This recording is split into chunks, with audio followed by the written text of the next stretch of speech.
Sebelum saya membuka acara webinar pada hari ini, izinkan saya memperkenalkan diri terlebih dahulu. Perkenalkan, saya Dinda Wulan Haji, mahasiswa Teknik Kimia ITK Angkatan 2019, selaku MC pada hari ini. Selanjutnya, untuk peserta yang sudah hadir, harap untuk mengaktifkan kameranya terlebih dahulu dan menggunakan virtual background yang udah dikirim di kolom komen.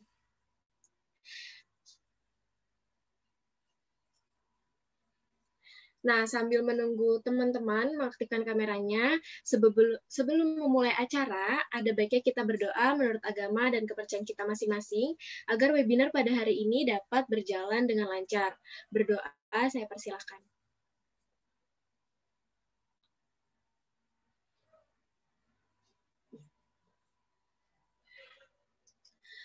Oke, berdoa dapat dicukupkan.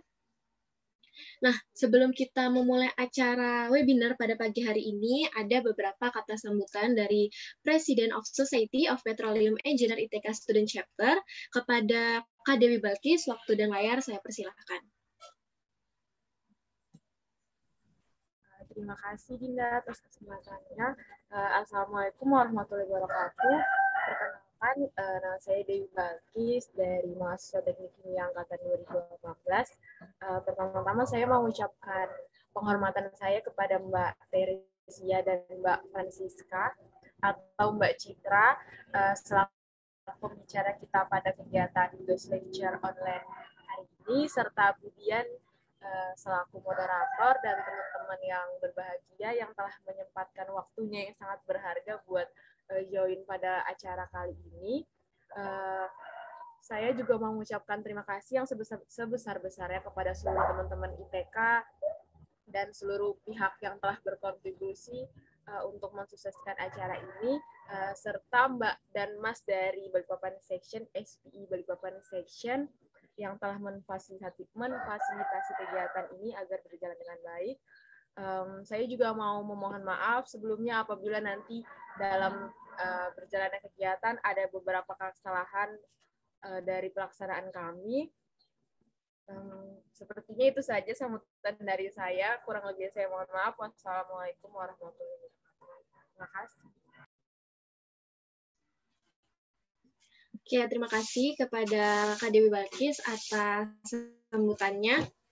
Oke, webinar kita pada hari ini bertema From Wellbore to Surface yang akan dibawakan oleh pemateri-pemateri yang sangat luar biasa, di mana webinar hari ini akan ada 2 topik. Untuk topik yang pertama, yaitu Drilling Fluid Technology, yang akan dibawakan oleh Mbak Teresia Sihombing. Beliau merupakan Laboratory Supervisor, MI Swako Schlumberger Company, Kalimantan Operation. Beliau telah mengambil pendidikan S1 Kimia di Institut Teknologi Bandung. Kemudian, untuk topik yang kedua, yaitu Life Cycle of Surface Facilities, yang akan dibawakan oleh Mbak Francisca Citra Mariana. Beliau merupakan proses engineer di PT Pertamina Hulu Mahakam dan telah mengambil pendidikan S1 Teknik Kimia di Universitas Gadjah Mada, kemudian pendidikan S2 di Teknik Kimia Universitas Indonesia, kemudian melanjutkan S2-nya di Process Environmental Engineer fully funded by Total SA through Total Graduate Scholarship di Université Paul Sabatier, Paris. Kemudian, selama jalannya webinar pada hari ini tentunya akan dipandu oleh moderator yang sangat luar biasa juga, yaitu Ibu Dian Rahmawati, Sarjana Teknik Master of Engineering Science selaku ITK SPI Faculty Advisor dan selaku dosen Teknik Kimia ITK. Tanpa perlu berlama-lama lagi, kita mulai aja untuk webinar pada hari ini. Kepada Ibu Dian, waktu dan layar saya persilakan. Ya, terima kasih Dinda atas waktunya dan kesempatannya. Nah, perkenalkan lagi ya, mungkin tadi sudah diperkenalkan oleh Dinda, saya Dian Rahmawati, saya dosen di Teknik Kimia ITK, dan pada kesempatan kali ini saya akan memoderatori kegiatan webinar hari ini. Nah, tadi sudah disampaikan oleh Mbak MC juga ya, Mbak Dinda, bahwa kegiatan ini akan ada 2 sesi, mengenai Drilling Fluid Technology dan juga Life Cycle of Surface Facilities.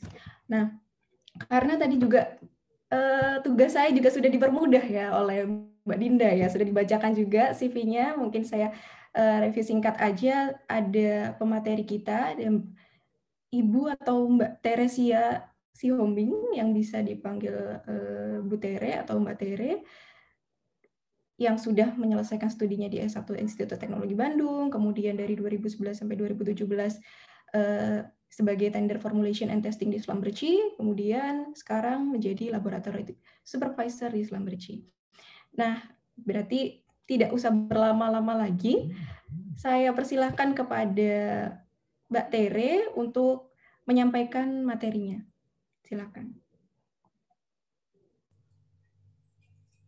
Oke, halo, selamat pagi semuanya. Apakah suara saya terdengar jelas di sana? Iya, jelas sekali. Oke, kalau gitu. Sebentar, saya akan share screen dulu ya. Ini udah dikasih ya? Sudah bisa share screen sebagai host.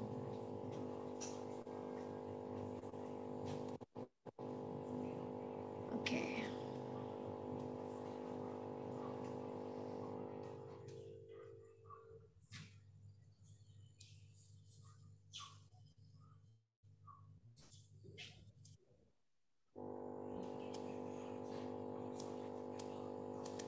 Apakah screen saya sudah kelihatan?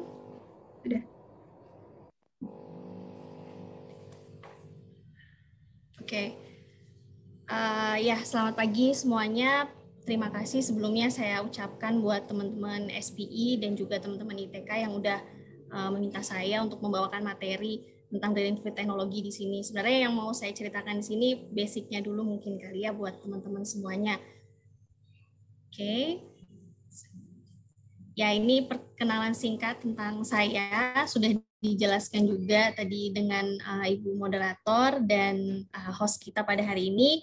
Tambahannya, saya ibu dari 2 anak, saat ini tinggal di Balikpapan dan hobi saya adalah bernyanyi. Nah, untuk agenda pada pagi hari ini itu saya bagi. Jadi yang pertama itu kita akan lihat apa itu definisi dari drilling fluid. Terus yang kedua apa itu fungsi dari drilling fluid. Yang ketiga testing yang kita lakukan untuk mereview atau mengevaluasi dari performance drilling fluid kita. Yang keempat adalah digitalization di drilling fluid industry itu seperti apa.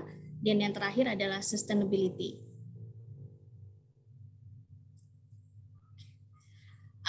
Sebelumnya mungkin biasanya pertanyaan itu diberikan oleh peserta ya. Mungkin sekarang saya sedikit terbalik nih teman-teman. Sebelumnya ada yang pernah tahu nggak ya apa itu drilling fluid? Nanti buat yang bisa atau mendekati jawabannya saya kasih hadiah deh.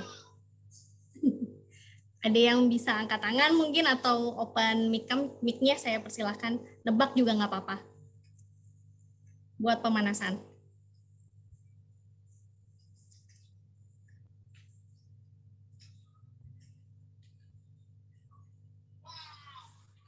Ada yang mau volunteer nggak ini ya kira-kira?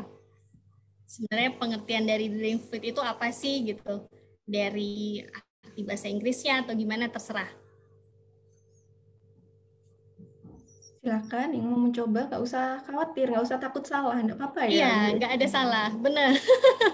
Jadi saya pengennya sharing sih di sini teman-teman. Jadi teman-teman juga bisa lebih rileks kan, nggak kayak kuliah gitu.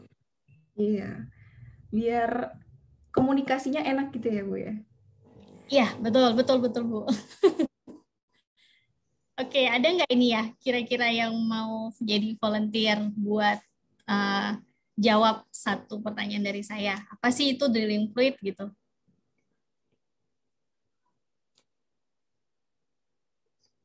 Saya tunggu 1 menit deh. Saya Bu. Kelamaan. Oh ya, siapa bisa sebutkan namanya Mas?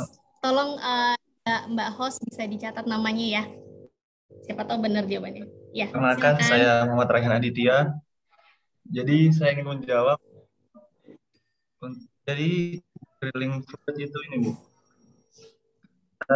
Apa itu drilling fluid? Beda pengeboran untuk ini mencari apa? Membuat lubang bor. Sorry, bisa diulangin? Saya kurang jelas nih. Oh ya, Jadi ini Bu, drilling fluid atau fluida pengeboran.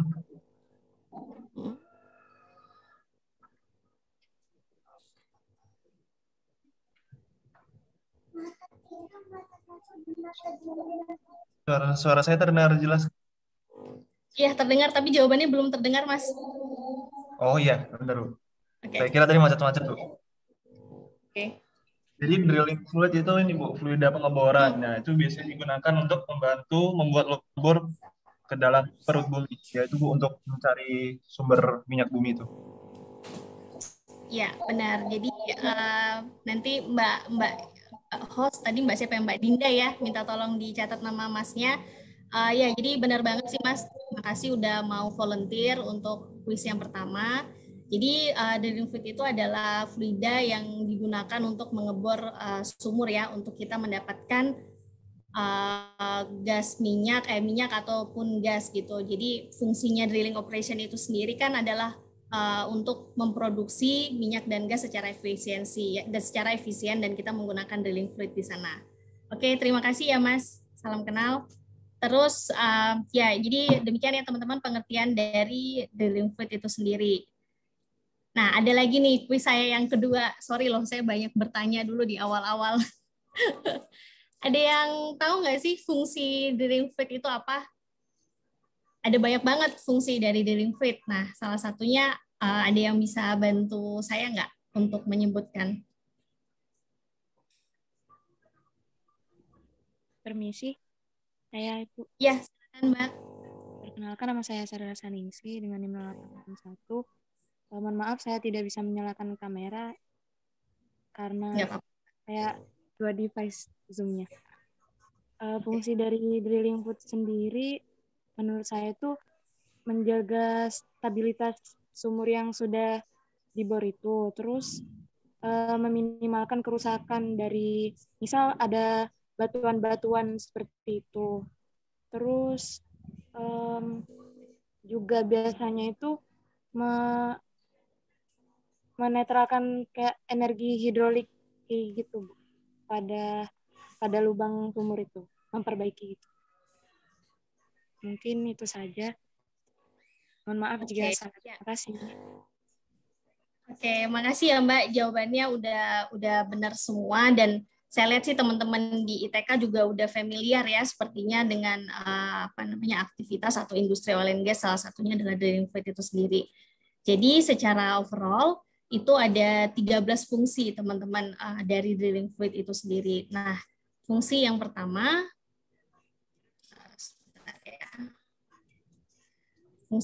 itu adalah untuk mengangkat cutting yang berasal dari formasi gitu ya. Jadi menurut saya sih fungsi lumpur yang paling vital itu adalah mengangkat cutting ini ke permukaan gitu kan. Nah, cutting ini dihasilkan dari apa? Jadi cutting ini dihasilkan dari pahat atau mata bor yang dialirkan melalui anulus gitu. Nah, apabila cutting ini tidak terangkat ya teman-teman dari dasar sumur, maka dia itu kan akan tergiling secara lembut dan nantinya bisa melekat di mata bor dan akan melekat di mata bor. Nah, kalau ini melekat secara terus-menerus, maka hal ini bisa mengakibatkan penurunan dari efektivitas pemboran. Kemudian faktor apa sih yang bisa mempengaruhi cutting ya? Jadi saya bikin 3 tabel di sini, saya bagi menjadi 3. Yang pertama itu ada drilling parameters, itu terdiri dari ROP atau rate of penetration, ada hole diameters, ada hole angles. Kemudian untuk geological parameters itu dipengaruhi oleh cutting itu sendiri, baik dari ukurannya, bentuknya, dan densitasnya. Nah, untuk fluid parameter, itu faktor yang mempengaruhinya adalah viscosity atau kekentalan, dan yang kedua itu adalah density dari fluid yang kita gunakan gitu. Jadi kalau misalnya dari drilling parameters nih, salah satu contohnya misalnya hole angles. Nah, apabila sudut dari hole angles itu sangat tinggi ya, itu bisa mempersulit cutting untuk terangkat ke permukaan seperti itu. Dan juga daya angkut dari cutting itu sendiri itu dipengaruhi juga oleh aliran lumpur atau biasa disebut dengan annular velocity profile. berat jenis serta gel strength dari fluida yang kita gunakan, seperti itu. Ini adalah fungsi yang pertama gitu ya teman-teman. Kemudian karena tadi ada 13, jadi kita mari mereview bersama-sama ya. Untuk yang kedua adalah control formation pressure. Jadi di sini lumpur pemboran itu berfungsi untuk mengontrol tekanan formasi dan juga tekanan hidrostatik. Nah, buat teman-teman yang belum paham apa sih sebenarnya hydrostatic pressure gitu. Nah, jadi tekanan hydrostatic pressure itu adalah tekanan desak atau dorong yang berada di kolom fluida. Itu kalau dari rumusnya itu bisa dikalikan dengan berat fluida dan kedalaman dari sumur itu sendiri, atau biasanya kita menyebutnya dengan TVD gitu ya. Nah, apabila kita gagal nih teman-teman dalam mengontrol tekanan pressure di formasi kita gitu ya, itu bisa mengakibatkan masuknya fluida ke dalam formasi ke sumur gitu, yang bisa banyak mengakibatkan formation damage gitu teman-teman ya. Nah ini apa namanya, ada grafik di sini. Jadi ini adalah hubungan tekanan hidrostatik tersebut. Jadi kalau teman-teman lihat di grafik yang bawah ini ada tulisannya ppg ya teman-teman. Ini adalah pound per gallon atau density dari fluida yang kita gunakan. Terus ada garis putus-putus di sini, ini menandakan dari formation pressure kita. Kemudian yang garis merah di sini ini menandakan fracture gradient. Nah, density yang kita gunakan untuk mengontrol tekanan formasi ini itu dilambangkan dengan garis yang tebal ini, yang hitam ya teman-teman. Kalau kita lihat di sini posisinya itu berada di tengah-tengah gitu kan. Jadi supaya sumber itu bisa dalam keadaan stabil. Nah, apa yang terjadi bila mud weight yang kita gunakan atau fluida yang kita gunakan memiliki massa jenis lebih rendah dari formation pressure itu sendiri, itu bisa mengakibatkan salah satu fenomenanya itu adalah kick gitu ya. Dan apabila mud weight yang kita gunakan justru melebihi dari fracture gradient yang dari sumur tersebut, maka itu bisa mengakibatkan formasi kita itu loss seperti itu. Jadi sangat benar-benar perlu diperhatikan sekali dalam menentukan density dari fluida yang kita gunakan saat melakukan pengeboran, gitu ya. Kemudian yang ketiga itu adalah suspend and release cutting. Jadi dalam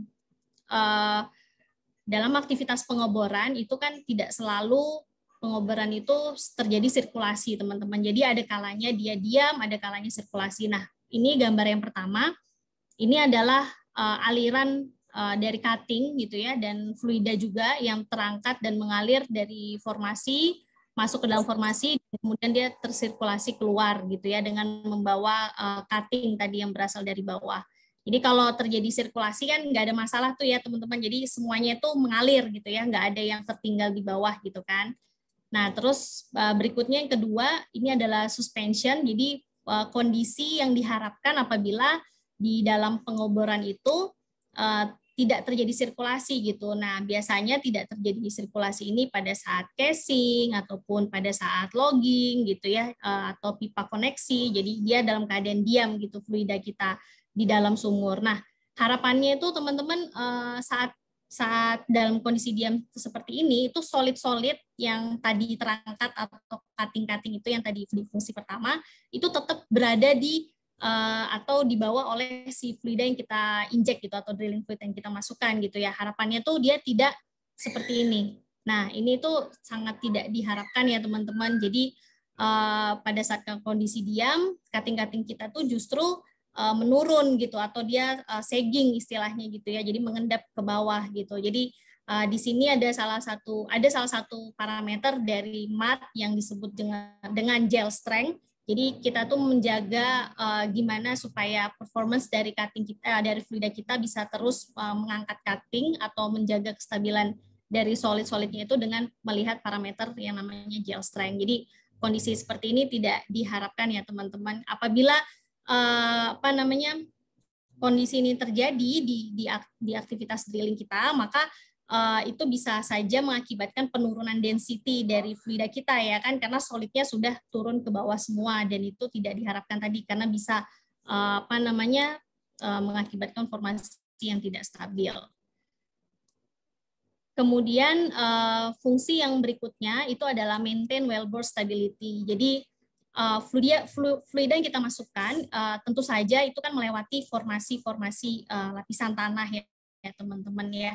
Nah, untuk fluida mat itu sendiri atau drilling fluid banyak sekali macam-macamnya gitu, dan untuk saat ini kalau untuk di Mahakam Field itu mostly kita masih menggunakan synthetic base mat atau oil base mat disebutnya gitu ya. Jadi drilling fluid yang berbahan dasar minyak atau base oil supaya menjaga performance-nya. Kita tidak perlu khawatir tentang namanya itu seperti kayak swelling atau ada dispersion gitu, kejadian-kejadian yang bisa ada interaksi antara cutting dan fluida kita. Sebaliknya, apabila kita menggunakan fluida yang berbahan dasar air nih ya teman-teman ya. Jadi karena air itu kan sangat reaktif terhadap formasi yang ada di well kita gitu. Contohnya dia bergabung atau berinteraksi dengan clay gitu. Nah, itu air yang berada di fluida kita itu bisa mengakibatkan tadi swelling dan bisa merusak kestabilan dari formasi kita gitu. Makanya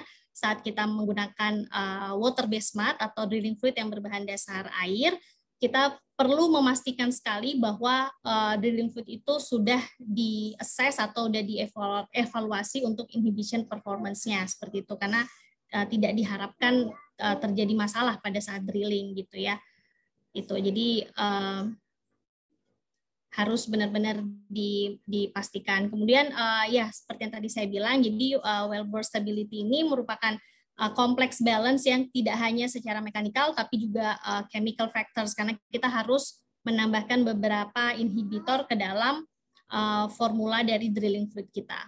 Seperti itu. Kemudian fungsi yang kedua adalah silt permeable formation. Jadi pada saat kita melakukan proses atau kegiatan drilling, nah itu kan ada namanya kayak, ini kalau saya lihat di gambar, kalau teman-teman lihat di gambar, ini ada lubang yang kita buat itu tidak sempurna teman-teman. Jadi kalau kalian lihat di sisi sebelah kanan, itu kan ada kayak celah ya. Nah, jadi celah-celah ini tuh diharapkan dengan adanya mat itu bisa tertutup gitu. Tapi tertutupnya itu tetap permeable, tetap bisa dilalui fluida saat nanti proses produksi gitu kan. Nah, supaya kalau misalnya banyak fluida yang meresap atau masuk ke dalam celah-celah ini, tentu saja sumur yang kita buat itu juga kurang bagus ya teman-teman, bisa juga mengakibatkan ketidakstabilan itu atau formation damage gitu kita bilangnya ya.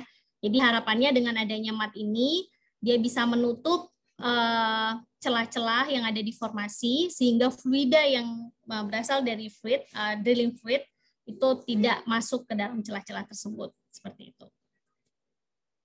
Nah, ada beberapa contoh permeable formation itu apa aja? Ada sand, fracture, ada fibular formation, porous formation, dan juga caverns. Seperti itu. Kemudian, sebenarnya ini nyambung dari penjelasan sebelumnya, jadi minimize formation damage, jadi kerusakan formasi itu dapat terjadi akibat lumpur yang buruk ya teman-teman. Jadi lumpur yang buruk itu parametersnya itu tidak sesuai dengan yang kita harapkan gitu tadi. Jadi membentuk lapisannya dia tidak sempurna untuk permeable sehingga masih ada celah, kemudian dia masih bisa membuat formasi kita menjadi swelling gitu kan, itu sangat tidak diharapkan seperti itu ya.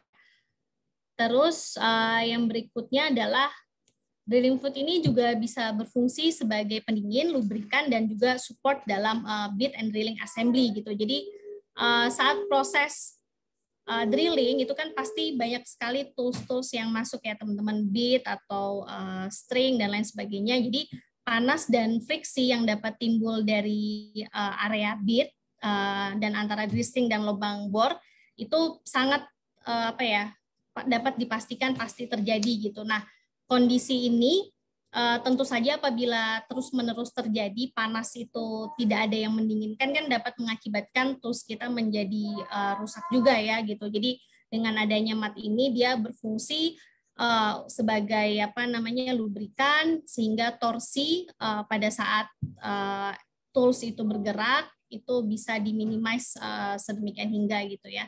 Jadi bisa juga mengurangi friksi gitu antar tools yang digunakan. Oke. Terus yang berikutnya, fungsi berikutnya adalah transmit hydraulic energy to tools and bit. Jadi ya kita tahu ada namanya hydraulic horsepower atau HHP, ya itu terjadi pada bit karena aliran dari fluida pemboran dan pressure drop melalui bit nozzle gitu ya. Jadi energi ini itu dikonversi ke tenaga mekanik untuk menyingkirkan cutting dari dasar lubang dan bisa juga memperbaiki dari ROP kita seperti itu. Kemudian yang berikutnya itu fungsi dari drilling fluid adalah ensure adequate formation evaluasi. Jadi harapannya saat kita mempunyai atau menggunakan drilling fluid yang sesuai dengan parameter dan kemudian on spec, itu formasi yang kita drilling itu bisa terbaca dengan baik di logging equipment gitu kan, sehingga harapannya kita benar-benar mendapatkan data yang presisi gitu. Nah, hal ini tuh sangat penting banget ya teman-teman, terutama apabila kita melakukan kegiatan eksplorasi gitu. Jadi harapannya data-data geologi itu dapat seakurat mungkin gitu ya apabila mat yang digunakan itu baik gitu. Kemudian jadi fungsi berikutnya dari drilling fluid itu adalah sebagai kontrol korosi gitu. Jadi kontrol korosi ini dapat menurunkan kegagalan drill string dengan cara menghilangkan atau menetralkan teman-teman. Jadi kontaminasi atau zat korosif produk gitu kan. Jadi saat misalnya terutama apabila dalam kegiatan drilling itu di fase completion teman-teman ya. Jadi fase completion itu adalah drilling fluid kita yang ada di dalam lubang itu di-displace dengan garam gitu ya, seperti itu.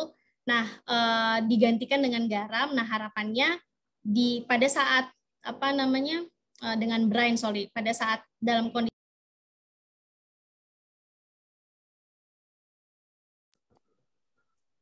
kita harus memberikan tambahan produk di situ, yaitu inhibitor korosi di dalam drilling fluid kita gitu ya. Jadi harapannya pada saat dalam kondisi statik, tools yang berada di dalam lubang itu tidak terjadi korosi gitu, karena kita udah menambahkan inhibitor korosi di drilling fluid kita. Ya, jadi apabila kita sudah fungsi berikutnya yaitu facilitate cementing dan completion, maksudnya di sini adalah jadi saat lubang itu sudah dibor dengan baik, harapannya well kita itu udah siap untuk dilakukan cementing dan completion, jadi tidak ada isu di sana gitu ya akibat drilling activity-nya gitu dengan menggunakan drilling fluid. Seperti itu. Nah, kemudian fungsi lainnya dari drilling fluid itu adalah mencegah terjadinya gas hydrate formation. Jadi gas hydrate ini itu merupakan padatan yang terjadi dari molekul gas yang terperangkap di molekul air gitu, yang ada di dalam formasi itu sendiri. Jadi dia lama-kelamaan itu bisa menimbulkan solid seperti yang ada pada gambar, dan itu bisa menempel di equipment kita, dan itu sangat tidak diharapkan sih. Nah, dengan adanya mat, gas hydrate ini dapat diminimalkan seperti itu. Nah, kemudian berikutnya adalah drilling fluid ini juga berfungsi untuk meminimize environmental impact ya, terutama yang negatif value gitu. Jadi seperti yang kita ketahui bersama bahwa apa sih limbah dari drilling fluid atau dari drilling activity dari drilling activity itu kan pastinya cutting ya teman-teman, karena cutting itu kan padatan yang terangkat dari dalam bumi gitu yang sampai ke permukaan. Nah, itu kan sebenarnya merupakan limbah ya dari drilling activity kita. Nah, bagaimana cara kita meminimize environmental impact yang diakibatkan oleh limbah tersebut? Ya, kita harus menggunakan drilling fluid yang kalau bisa itu ramah lingkungan gitu. Jadi yang ramah lingkungan itu seperti apa sih? Tentu saja contohnya yang berbahan dasar air gitu kan, karena kita tidak perlu melakukan pengolahan tambahan di sana sebelum membuang cutting ini gitu kan. Walaupun sekarang itu masih dalam studi terus bagaimana kita membuat drilling fluid yang berbahan dasar air atau water based mat, tapi juga memiliki performance yang sama dengan synthetic based mat system yang selama ini kita gunakan, gitu kan? Karena mostly dan sejujurnya ya itu tadi sih, kalau pakai water based mat itu lebih tricky ya teman-teman, karena tadi ada formasi itu lapisannya bermacam-macam. Dan kita harus make sure bahwa lumpur kita itu benar-benar menginhibit formasi kita gitu, tidak malah mengakibatkan swelling ataupun kejadian lainnya gitu yang merugikan gitu ya. Oke. Nah, jadi itu 13 fungsi dari drilling fluid. Nah, berikutnya tadi mungkin saya udah ngomong sekilas gitu ya teman-teman, tipe apa aja sih dari drilling fluid itu, ada tipe apa aja. Nah, mungkin saya butuh terakhir ini volunteer 1 orang. Dari penjelasan saya sebelumnya tadi saya ada nyinggung sedikit sih tipe dari drilling fluid itu tuh apa aja gitu. Ada yang bisa bantu saya jawab?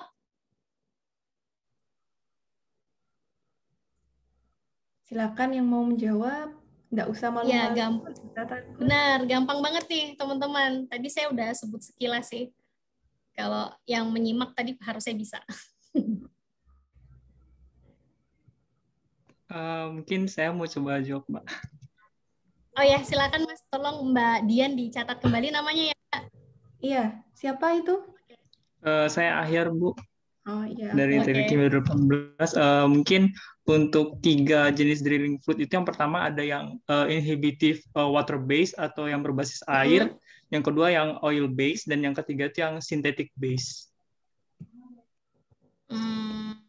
Oke, sebenarnya udah mendekati benar sih. Jadi saya langsung koreksi, nggak apa-apa Mas, terima kasih, saya apresiasi untuk keberaniannya menjawab ya. Jadi tipe dari drilling fluid itu ada 2 sebenarnya, jadi yang berbahan dasar air dan berbahan dasar minyak ya.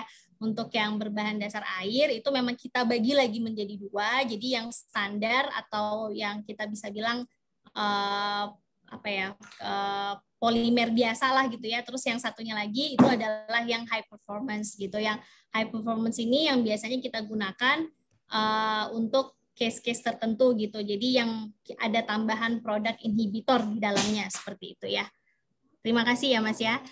Nah, untuk topik berikutnya itu adalah testing dari drilling fluid. Nah, jadi tadi karena ada 2 jenis, sorry ya, sebentar. Oke, jadi nah ini saya bahas dulu. Nah, ini untuk testingnya, yang pertama itu untuk synthetic based mat system. Nah, jadi kalau tadi teman-teman menyimak dari awal, kita tuh selalu concern banget di namanya density ya teman-teman, atau massa jenis. Nah, di sini density ini adalah parameter pertama yang harus kita pastikan sesuai dengan spek yang diminta oleh drilling engineer gitu ya kalau di kami. Jadi yang pertama itu ada density, pengetesan density. Terus kemudian yang kedua itu adalah rheology. Rheology di sini itu termasuk di dalamnya kita melihat gel strength-nya tadi. Jadi kemampuan mat kita untuk menahan cutting pada saat nanti diformasi ya. Dan juga kekentalannya. Kemudian ada HTHP fluid loss. Nah, di sini kita melihat bagaimana sih cake yang dihasilkan oleh drilling fluid kita gitu kan untuk menutup tadi permeable surface-nya pada saat diformasi. Kemudian juga ada pengetesan titration alkalinity dan salinity, dan juga ada tambahan yaitu electrical stability. Jadi ini tuh untuk melihat performance dari SBM kita dari sisi pencampuran antara air dan minyaknya gitu ya. Jadi SBM tadi kan adalah oil based mat kan, berbahan dasar oil, tapi kita mempunyai interface di sana yaitu brine biasanya. Nah, jadi kita mau lihat apakah menyatunya antara minyak dan air ini udah bagus gitu ya. Kemudian terakhir itu adalah RITOT atau solid analysis. Jadi kita melihat rasio antara oil dan water yang ada di drilling fluid kita. Itu untuk synthetic based mat. Kemudian untuk water based mat sama, ada parameter inti di sini yaitu density atau massa jenis, kemudian rheology, kemudian kita untuk fluid loss-nya ada namanya APA fluid loss, dan juga titration alkalinity dan salinity. Nah, buat teman-teman yang pengen tahu detail sebenarnya bagaimana sih prosedur untuk masing-masing pengetesan, itu kita menggunakan acuannya EPA ya. Jadi EPA 13A dan EPA 13B1 dan B2. Seperti itu. Kemudian, nah ini saya sharing sedikit ya teman-teman, bagi contohnya formulasi itu seperti apa sih yang dihasilkan di lab gitu ya. Jadi sebenarnya tugas dari seorang lab engineer atau tender formulation di drilling fluid itu kita tuh membuat resep, teman-teman, membuat racikan gitu ya. Jadi kalau ngelihat teman-teman di sini ada beberapa yang saya sensor sedikit. Ini contohnya adalah water based mud formulation. Jadi berbahan dasar air itu baik bisa digunakan seawater ataupun tap water tergantung dari requirements. Kemudian juga kita masukkan tambahan beberapa aditif di sana, ada yang berfungsi sebagai pH control, ada stabilized formation water, ada shell inhibition seperti yang tadi saya info di sebelumnya. Kemudian kita juga ada fluid loss control dan viscosifier seperti itu. Nah, untuk pemberatnya itu biasanya kita gunakan wake agent, itu biasanya barit atau bridging agent gitu. Jadi kita tuh menentukan berapa banyak sih konsentrasi dari masing-masing aditif ini gitu untuk mencapai suatu target tertentu seperti itu ya. Jadi di sini kan ada maintain properties ya. Jadi itulah acuan kita gitu. Jadi ini contoh untuk water based mud formulation gitu ya. Nah, berikutnya mungkin kita ke topik selanjutnya yaitu tentang digital transformation. Jadi sebenarnya untuk industri yang konvensional gitu seperti drilling fluid ini apakah ada juga digital transformation-nya? Nah, itu tentu saja ada sih teman-teman, ini merupakan salah satu inovasi juga walaupun sejujurnya di Indonesia saat ini itu belum belum teraplikasi dengan benar gitu. Soalnya kita emang benar-benar butuh modal juga yang besar gitu kan. Jadi kalau untuk di worldwide di selam bersih itu kita udah mengaplikasikan ini gitu. Jadi sebenarnya kenapa digital dan automation itu esensial? Jadi seperti slide saya di sini ya. Jadi kita itu apabila semuanya bisa dilakukan secara digital dan otomatis, tentu saja itu bisa membawa banyak manfaat gitu kan. Jadi kita bisa mendapatkan kemudahan dalam melakukan bisnis, kemudian kita bisa juga mengoptimalisasikan well performance kita secara konsisten gitu kan. Terus akurasi dan presisi dari hasil tes itu sendiri juga pasti lebih meningkat. Kemudian kita bisa meningkatkan wellbore assurance kita dan juga bisa menambah atau mengimprove dari sustainability dan safety kita ya teman-teman, karena semuanya dilakukan secara digital kan gitu, seperti itu. Nah, untuk di lab sendiri sebenarnya kenapa sih digital dan automation itu penting gitu ya. Jadi ya kita bisa benar-benar apabila saya mempunyai klien yang memiliki berbagai macam spesifikasi untuk well yang mereka akan drilling gitu ya. Jadi pasti kan kebutuhan drilling fluidnya itu bisa berbeda-beda itu sesuai dengan formasi dan well-nya yang akan dilakukan pengeboran ya. Jadi dengan adanya otomisasi ini kita bisa membuat berbagai macam model gitu. Jadi untuk model formulasi yang akan digunakan itu sudah bisa dilihat atau sudah bisa diprediksi seperti itu. Dan kemudian untuk melakukan tender formulasi itu pasti akan lebih cepat gitu karena kita tidak perlu membuat racikan yang banyak gitu tipenya. Jadi cukup mungkin hanya 5 tipe tapi bisa mengcover gitu kan untuk kebutuhan tender gitu. Jadi karena kita udah memiliki database yang sangat banyak seperti itu ya teman-teman. Nah ini sedikit drilling fluid activity history lah saya bilang seperti itu ya. Jadi sejujurnya apa yang kami lakukan di lab itu kan sifatnya manual ya, jadi kita menghitung density secara manual, kita memasukkan fluid ke dalam mud balance dan kita melihatnya, kemudian viscosity juga dengan menggunakan rheometer, kita melihatnya secara manual dengan mata gitu kan, melihat jarum analognya yang bergerak, kemudian seperti itu. Kemudian untuk solid analysis kita juga melihat atau memprediksi dan menentukan nilai dari percentage dari air, minyak ataupun solidnya itu juga secara manual gitu ya teman-teman. Nah jadi saat semuanya dilakukan dengan manual dan dengan manusia gitu ya, kita tidak bisa menghilangkan yang namanya human error, teman-teman. Jadi kenapa saya selalu pastikan saat kita mau melakukan suatu pengujian atau testing itu ada 3 faktor yang penting. Jadi yang pertama itu adalah quality dari produk yang akan kita gunakan, karena pasti setiap produk itu apa ya? Saya bisa bilang lah tidak semuanya konsisten bagus gitu ya. Jadi kita harus make sure atau kita harus cek dulu QC dari produk atau bahan-bahan yang kita gunakan, aditifnya. Kemudian yang kedua, make sure peralatan yang kita gunakan itu sudah terkalibrasi dengan baik gitu, sesuai dengan prosedur. Dan yang terakhir adalah kita sebagai operatornya itu dalam kondisi fit dan fresh. Jadi saat apabila kita merasa fatigue atau sedang sedang tidak fokus, sebaiknya kita stay dulu, diam dulu sebelum kita melakukan tes, karena tidak diharapkan hasil tes yang kita lakukan itu ada kesalahan akibat human error gitu kan. Jadi efeknya bisa sangat berbahaya gitu ya. Nah, jadi seperti yang tadi saya udah infokan, jadi Schlumberger itu ada campaign untuk digital transformation. Jadi kita tuh menggunakan satu alat, teman-teman, bernama Reo Profiler namanya. Jadi satu alat ini itu bisa merangkap beberapa testing yang terutama yang krusial seperti rheology, density, dan juga solid analysis dan electrical stability. Jadi satu equipment untuk beberapa testing seperti itu.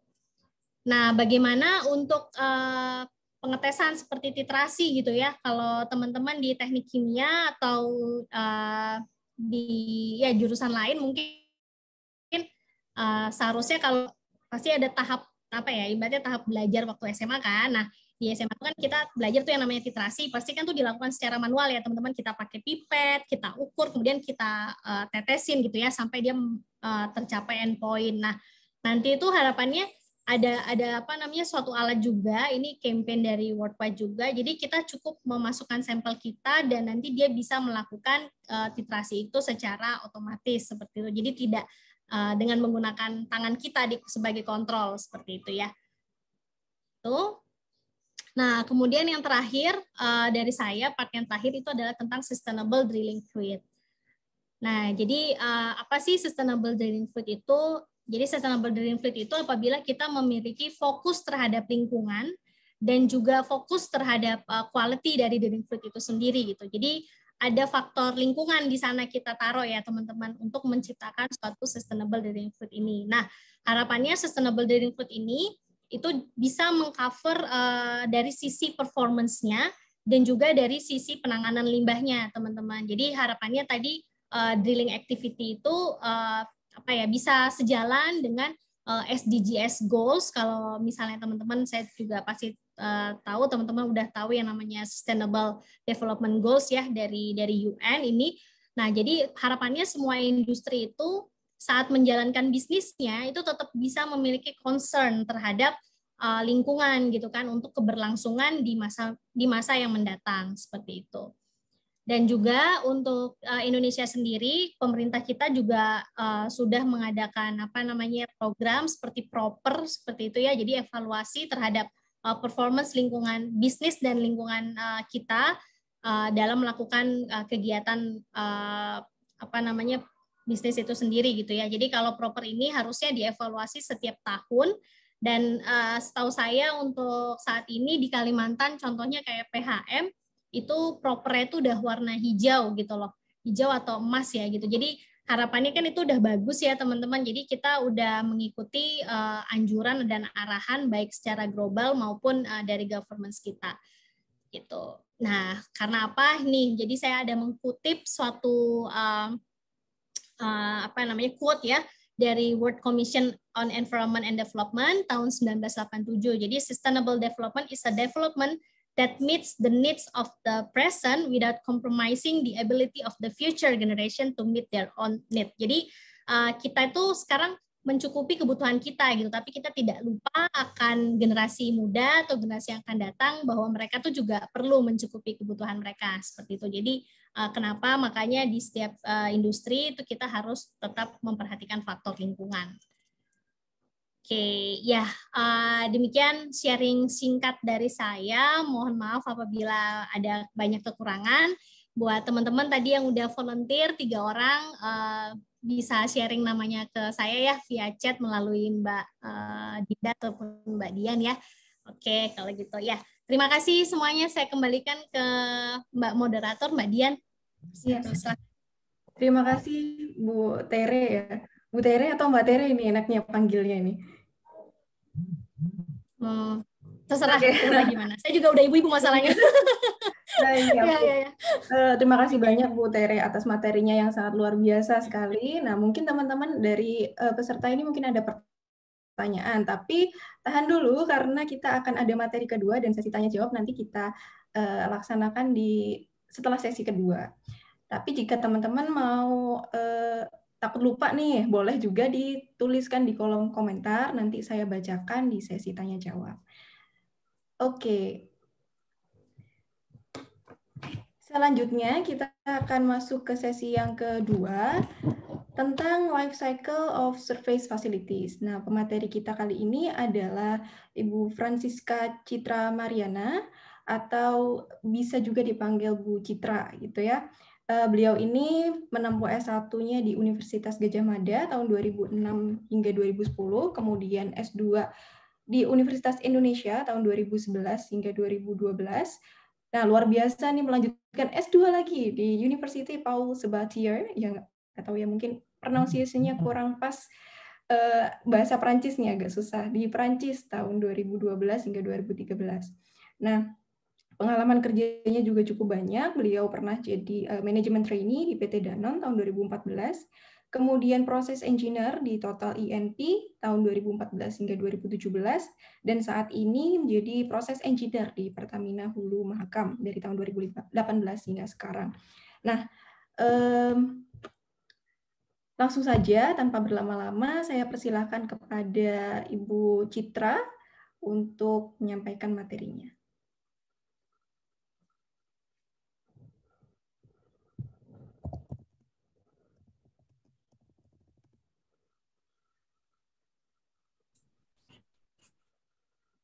Suara saya kedengaran ya?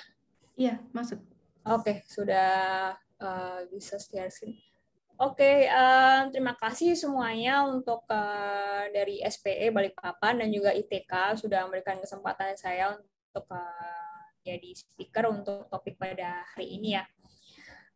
Jadi tadi sempat diperkenalkan oleh Ibu Dian, nama saya Citra, saya dulu kuliah teknik kimia dan lanjut lagi ke untuk master. Sebenarnya bukan lanjut lagi ya, cuman dia double degree, jadi tahun pertama di UI dan tahun kedua di Perancis seperti itu.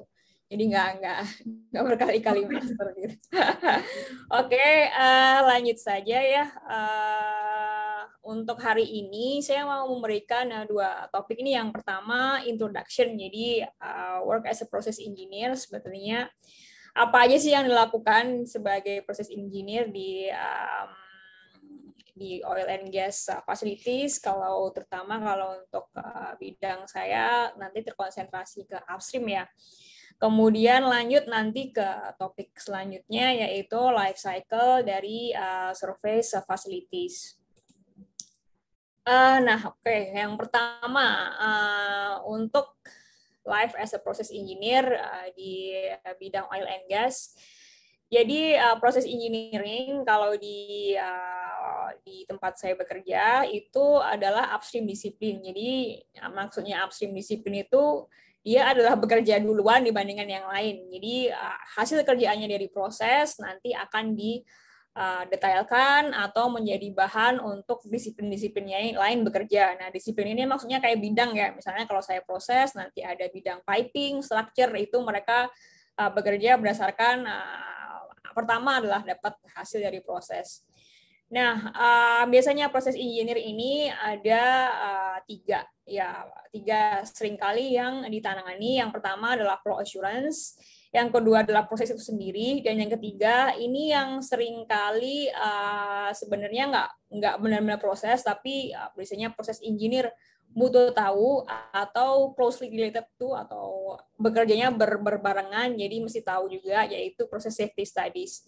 Nah, tadi sewaktu materi representasi kan sempat ada tanya-tanya juga nih. Nah, mungkin ini supaya nggak cuma dengerin aja, coba mungkin ada yang volunteer juga, ada yang tahu nggak kira-kira flow assurance itu ngapain? Karena dulu waktu saya kuliah nggak tahu tuh ngapain, belum pernah dengar namanya flow assurance, terus baru tahu waktu bekerja. Nah, ada yang nggak yang volunteer yang bersedia untuk nih, apa nih kira-kira dari namanya kira-kira apa yang dilakukan? Ya, silakan, nggak perlu malu-malu. Ya, nanti boleh ada rewardnya juga, nanti dicatat namanya. Asik sekali ini. Ya, silakan teman-teman. Nggak perlu takut salah, nggak perlu malu.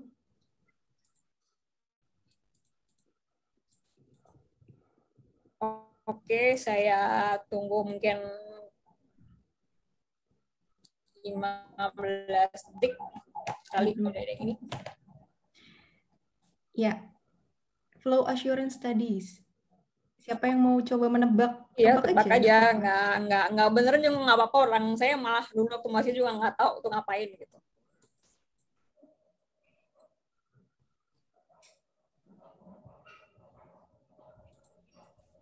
Oke, sepertinya masih pada belum bersedia, nekat aja jawab ya. Ya sudah. Kalau kayak gitu saya lanjut ya ke materi selanjutnya. Nah, flow assurance, jadi namanya assurance, jadi jangan sampai salah dengan insurance. Insurance kan asuransi. Nah, sementara flow assurance itu kita dalam memastikan kalau apa yang kita produksi itu dapat mengalir sampai ke konsumen. Nah, contohnya nih di network, di offshore platform ada network, banyak platform. Kemudian oil and gas atau fluid ya well effluent yang sudah di drill itu kan sampai ke permukaan. Nah, dari situ diapain? Nah, di situ dia mesti dialirkan ke fasilitas yang penerimanya. Nah, antara lain misalnya nih kalau di konteksnya Mahakam atau di PHM kita memakai pipeline dari offshore platform. Nah, kita ingin memastikan kalau well effluent yang kita alirkan itu bisa nyampe ke receiving facilities. Sementara itu sebenarnya karena itu banyak beberapa potensi terjadi hambatan di dalam pengaliran itu. Contohnya nih, kalau misalnya kita butuh mengalirkan sesuatu, ternyata tekanan di sumurnya itu nggak nyampe gitu. Jadi kita mesti identify dulu nih, kalau ternyata ini pressure-nya butuhnya minimal segini nih supaya welnya bisa ngalir. Kemudian di pipa-pipa ini, di pipeline ini, kadang-kadang terjadi blocking, antara lain bisa terjadi hydrate, tadi sempat disinggung juga oleh Mbak Tere ya. Jadi ada partikel, bukan partikel ya, cuman terbentuk padatan antara H2O, air dan gas yang membentuk seperti padatan, sehingga akhirnya lama-lama memblocking di pipeline. Nah, nggak cuma hydrate nih yang bisa potensi blocking, tapi juga ada kemungkinan wax di dalam well effluent itu sendiri, jadi nanti menyebabkan blocking, jadi nggak bisa ngalir. Atau kalau nggak, berhubung yang diproduksi biasanya ada air, jadi ada aliran gas, oil atau kondensat, dan tambah air, jadi ada banyak fase liquid. Waktu mengalir, mereka bisa membentuk beberapa tipe aliran. Nah, di situ kadang-kadang karena tipe aliran itu terbentuk kolom-kolom air yang membuat gas atau oil nggak bisa mengalir, atau namanya slugging nih. Nah, jadi flow assurance itu ya memastikan apakah sebenarnya yang kita drill atau produksi itu bisa nyampe ke fasilitas selanjutnya, seperti itu. Nah, studinya antara lain ya kita melihat nih ada yang produksi mana aja, sampai berapa lama, kemudian tiap platform ada produksi berapa, seperti itu. Nah, flow assurance ini adalah yang pertama kali dilakukan biasanya untuk menentukan kondisi operasi sebelum perancangan selanjutnya. Nah, selain flow assurance tadi, lanjut ke proses studies itu sendiri. Sebenarnya di mana sih sebenarnya surface facility scope? Jadi dia di downstream dari Christmas tree itu adalah scope-nya surface facilities. Nah, apa gunanya untuk bidang proses itu sendiri? Jadi setelah fluid itu berhasil di-drill, kemudian mau dialirkan, kita kan punya konsumen atau buyer. Nah, konsumennya itu bisa macam-macam bentuknya. Kalau misalnya konteksnya di Mahakam atau PHM, buyer atau penggunanya itu adalah PT Badak. Nah, PT Badak itu jadi kita sebut sebagai konsumennya fluid yang kita produksi. Nah, di situ fluid biasanya nih buyer atau misalnya contohnya PT Badak punya spesifikasi produk. Misalnya kalau untuk gas harus kering sampai sekian, sampai kekeringan sekian. Jadi cuman boleh ada air sekian gram per sekian produksi seperti itu. Nah, tugasnya untuk proses adalah perancangan apa sih sebenarnya yang dilakukan mulai dari si fluid itu berhasil di-drill, mau dialirkan, dan bisa mencapai requirement atau mencapai spesifikasi yang diinginkan oleh konsumen kita, seperti itu.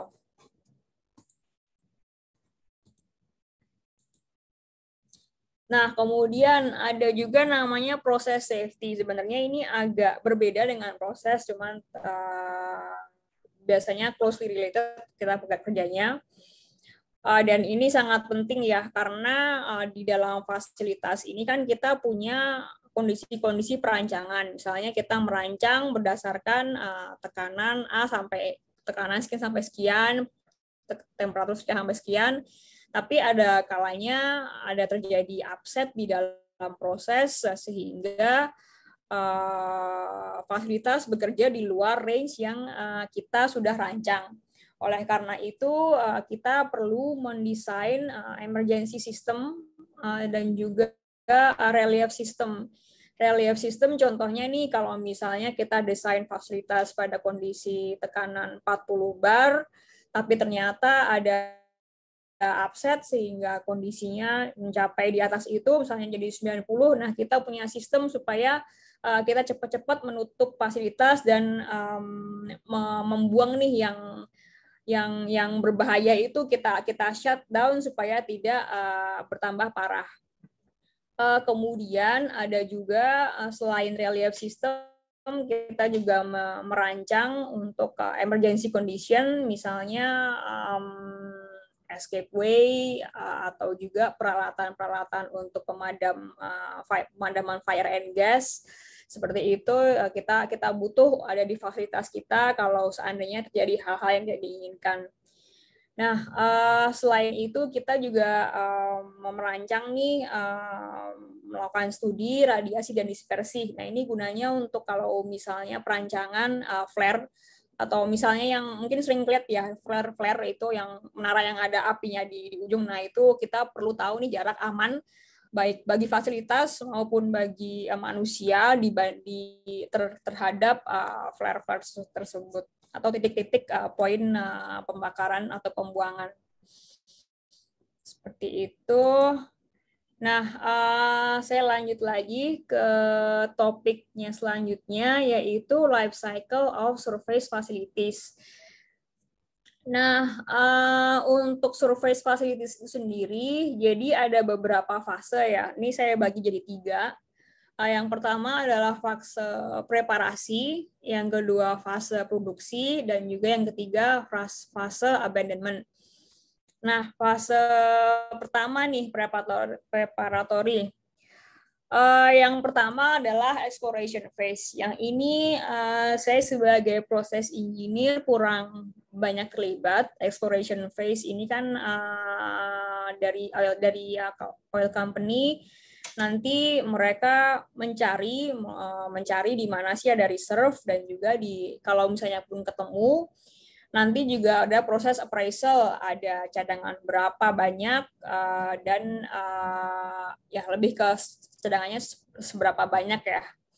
Nah, kalau misalnya cadangannya udah tahu nih kira-kira ada seberapa banyak, kemudian selanjutnya adalah membuat development plan. Nah, development plan ini dilakukan untuk melihat apakah nanti ini field-nya kemungkinan profit atau tidak. Karena ya cuma kalau tidak profit ya.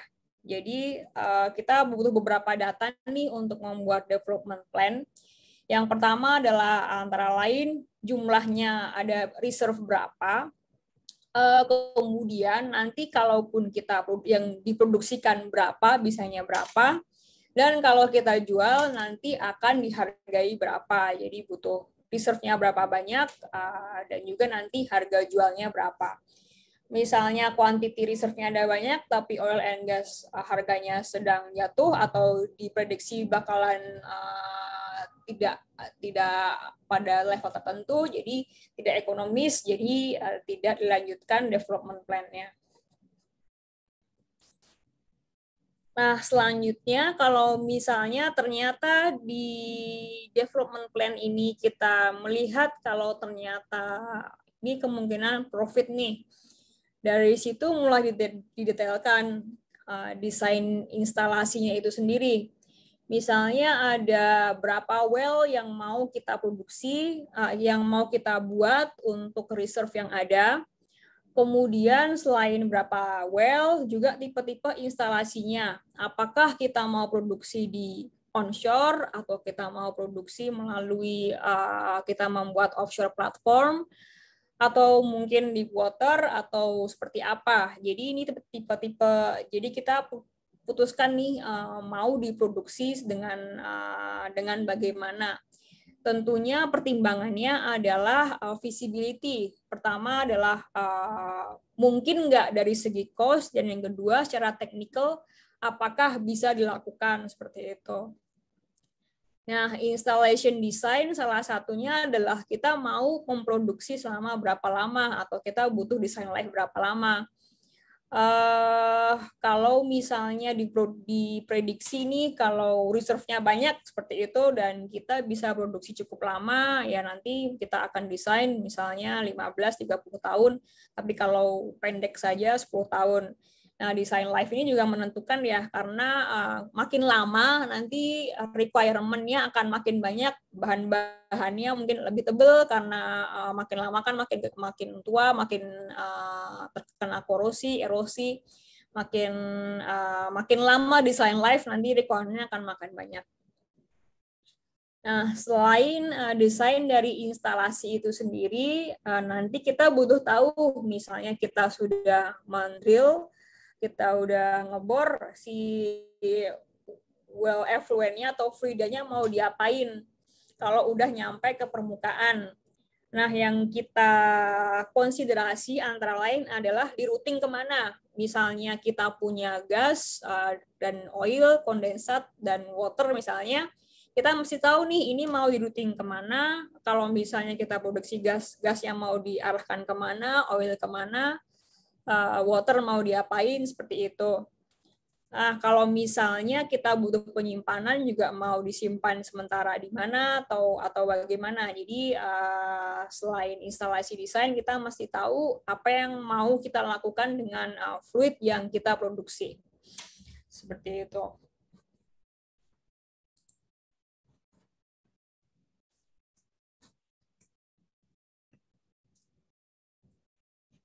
Masih ke dalam fase preparation atau persiapan.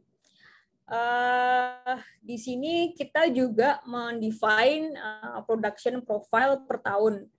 Nah, ini bahannya adalah kita itu punya reserve berapa sih dan juga mau diproduksi berapa lama.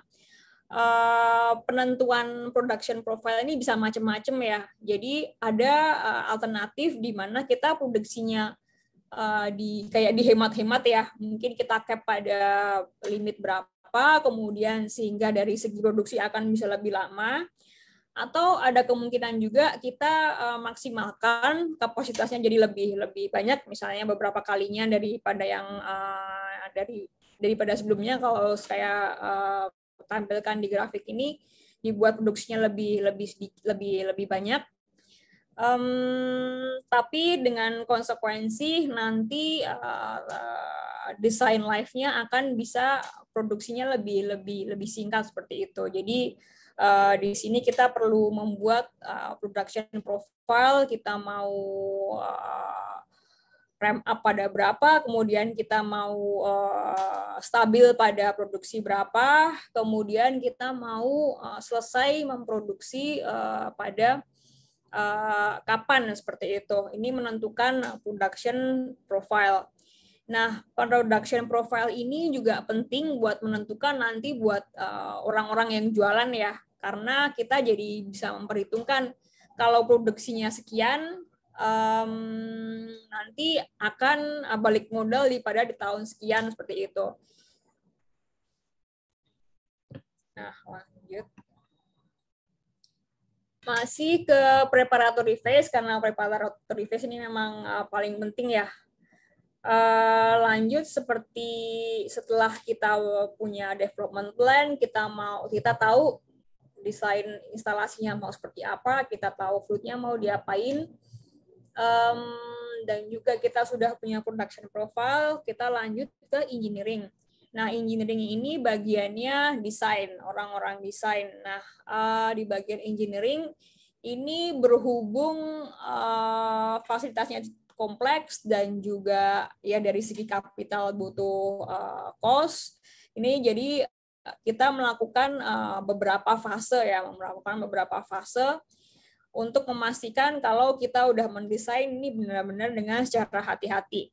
Yang pertama adalah fase konseptual. Nah, konseptual ini ya seperti namanya, kita punya konsep nih.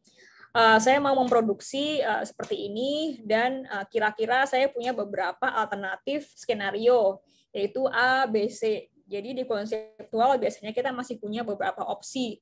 Opsinya mau diapain, tapi belum detail masing-masing opsi itu. Nah, kemudian kalau kita sudah selesai di fase konseptual, masuk ke fase fit. Di fit ini sudah lebih jelas, misalnya kita punya beberapa opsi. Tadinya opsinya mau pakai solar panel, atau saya mau pakai THEG, atau mau pakai CCVT, atau seperti itu. Atau saya mau nanti ada pakai barge, external barge untuk salah satu mode operasi seperti itu kita pilih di fit. Di fit kita sudah punya pilihan nih, mau seperti apa, dan juga mulai didetailkan pilihan yang kita ambil. Fit ini adalah kependekan dari front end engineering design. Jadi kita udah tahu nih konsep yang kita ambil akhirnya yang mana, dan udah mulai jelas desainnya. Kalau sudah selesai tahap fit, masih lagi kita lanjutkan ke detail design. Di detail design ini kita udah jauh lebih detail, kita udah nggak bisa melakukan banyak perubahan major ya. Kalau ada perubahan major nanti ngulang lagi nih fitnya gitu. Di detail design kita udah jelas nih fasilitasnya, udah detail mau dibuat seperti apa. Untuk saat ini saya sedang mengerjakan detail design salah tiga sih sebenarnya offshore platform di Mahakam ya. Kemudian, nah kalau kita sudah melakukan engineering, ini biasanya detail design ini paralel atau berdekatan dengan fase construction dan installation. Nah, fase konstruksi dan installation ini sebenarnya di dalamnya ada procurement juga. Maksudnya adalah barang-barang yang kita udah desain, kita mau masang apa, seberapa, kayak gimana, itu kan perlu dibeli, itu namanya kan di procure ya. Jadi di fase construction and installation ini ada procurement bahan-bahan. Dan juga nanti ada fase construction. Kalau konteksnya offshore platform ya kita buat platformnya seperti itu. Tapi construction ini nggak sebatas pada barangnya itu sendiri.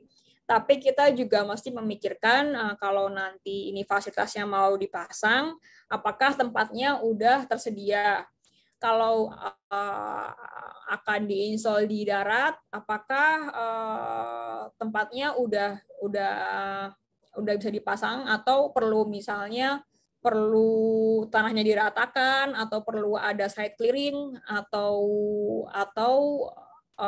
misalnya kalau di delta ya itu apakah tanahnya perlu dikeruk dulu supaya kita bisa masang pipa seperti itu. Jadi di bagian construction ini kita prepare barangnya dan juga memprepare tempatnya. Kalau kasusnya di offshore platform, nah kita juga mesti memberitahu ke orang-orang, ke otoritas pihak marin kalau kita itu mau masang pipa. Jadi misalnya nanti kita akan ada pipa di bawah laut di daerah sini. Jadi kita perlu memberitahu orang-orang supaya kalau misalnya ada kapal mendekat tidak buang jangkar di situ seperti itu. Karena kalau buang jangkar kena pipa nanti bocor, terus ini kan nanti kerusakan lingkungan dan macam-macam. Jadi di fase ini ya kita mempersiapkan semuanya ya supaya si fasilitas kita jadi pasang. Nah, installation pemasangan ya seperti namanya ya. Jadi fasilitas yang sudah kita konstruksi kita pasang di tempat yang sudah kita sediakan. Contohnya kalau misalnya offshore platform ini biasanya kita bangun di site, jadi ada dedicated site, kemudian nanti ditarik dengan kapal ke tempat pemasangan seperti itu. Jadi di preparation phase ini kita punya engineering, construction, installation. Nah, setelah di installation, setelah berhasil diinstal, nanti perlu dites dulu. Nanti namanya fase commissioning. Jadi fasilitas yang sudah dipasang, diinstal, dites dulu nanti supaya supaya nanti kalau misalnya setelah drilling kita bisa memproduksi lewat fasilitas yang sudah dites tersebut.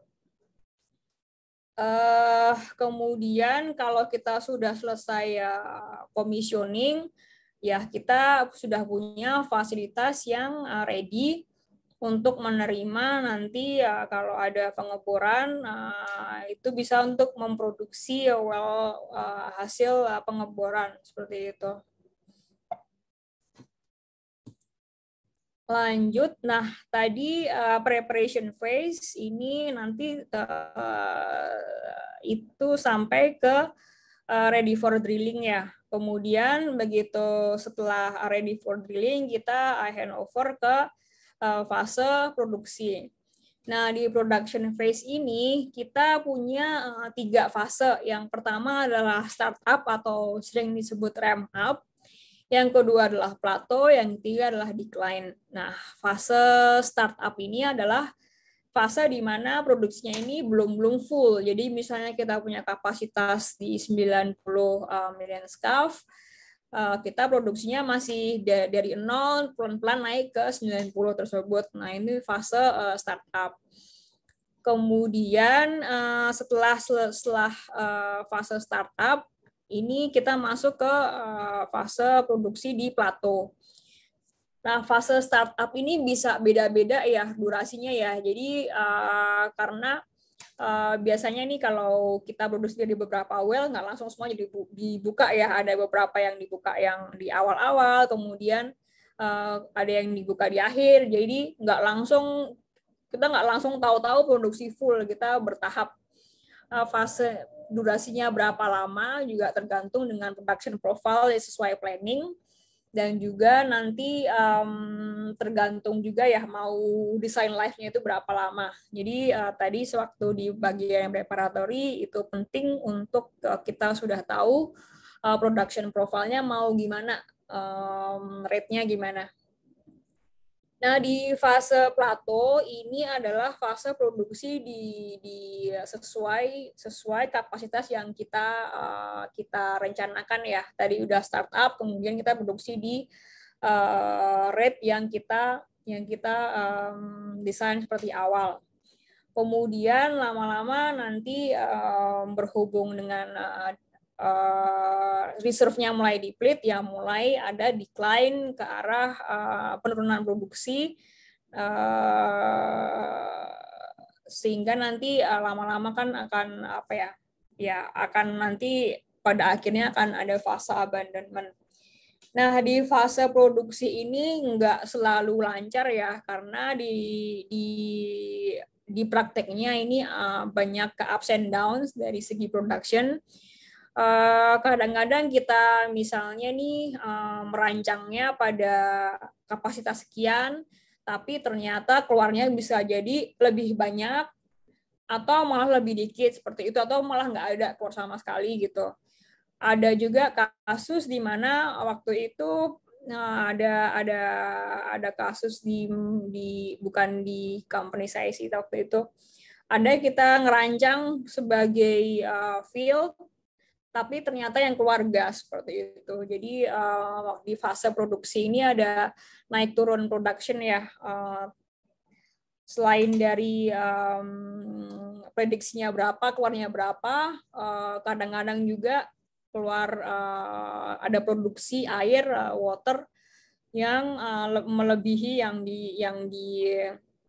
yang kita prediksi. Apalagi kalau sudah mulai di akhir masa produksi, jadi ada gas dan oil mulai turun, tapi produksi air makin banyak, itu akan membuat ada ups and down di production juga.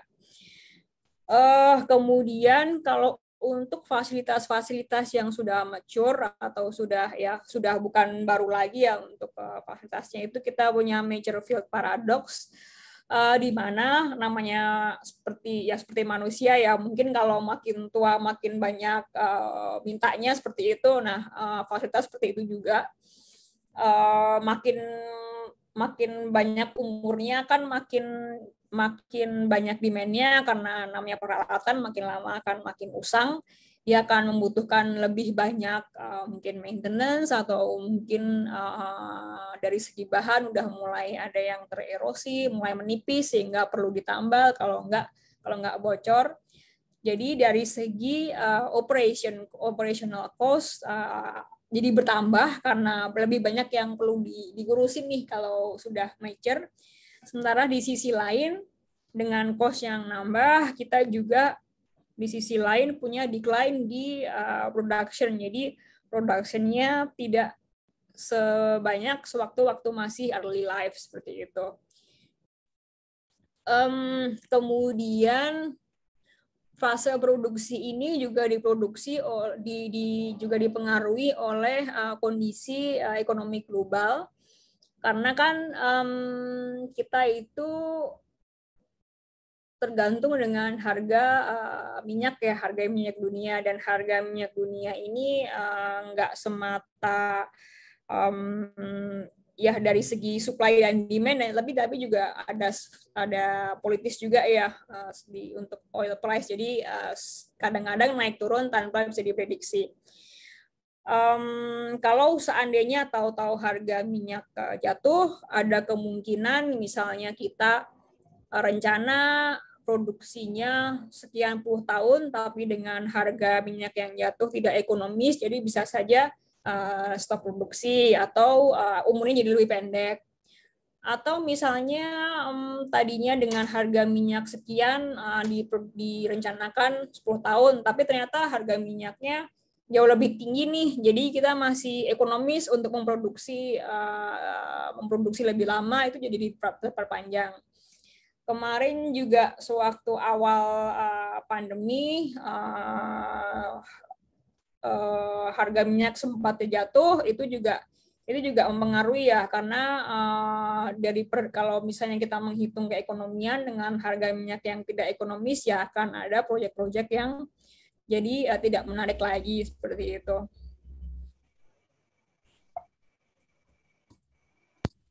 Nah, selanjutnya setelah di fase produksi, nanti terakhir adalah fase abandonment.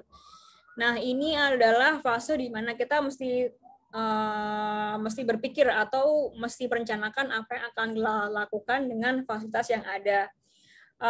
Berhubung kebanyakan nih bertekanan ya, mereka adalah fasilitas-fasilitas atau alat-alat yang bertekanan, ada oil, ada pressure di sana, kita mesti nggak sembarangan untuk ditinggal begitu saja. Ada yang mesti di-preserve, ada yang perlu di-depress supaya inventory-nya dikeluarkan, isinya dikeluarkan supaya tidak bertekanan. Ada yang perlu diisolasi atau bagaimana seperti itu. Nah, kadang-kadang kalau untuk fasilitas-fasilitas ada juga yang mungkin bisa dijual ke entitas lain atau badan lain yang bisa mengoperasikan dengan harga-harga atau dengan biaya operasional yang lebih rendah seperti itu. Nah, dari saya itu sekilas tentang life cycle dari surface facilities.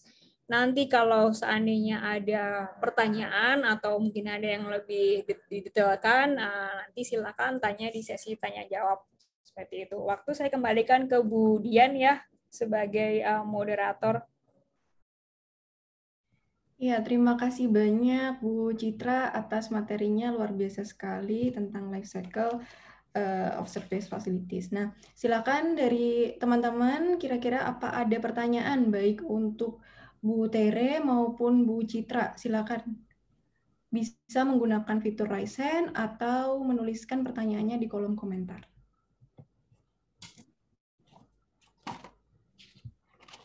Ya, apa ada yang ingin bertanya? Saya cek dulu ya di... Oke, sih belum ada. Silakan, nggak usah malu-malu. Mungkin tadi ada yang masih penasaran tentang sesuatu ya. Tanya aja. Mungkin sambil menunggu teman-teman bertanya ya. Saya bertanya dulu ya, boleh ya Bu, ke Bu Tere mungkin. Silahkan. Oh, ke Bu Mbak Tere ya. Oh ya. Ya, silahkan. Tadi kan ada di water base untuk matnya itu kan ada inhibitornya ya, ada inhibitive water base-nya. Kalau boleh tahu ya biasanya inhibitor yang digunakan itu chemicals yang seperti apa ya, Bu? Oke, jadi inhibitor korosinya itu biasanya berjenis poliamin, Bu, yang kita gunakan untuk menginhibit formasi kita ya, agar dia tidak agar mengurangi interaksi antara air dan formasi, terutama clay ya yang reaktif seperti itu.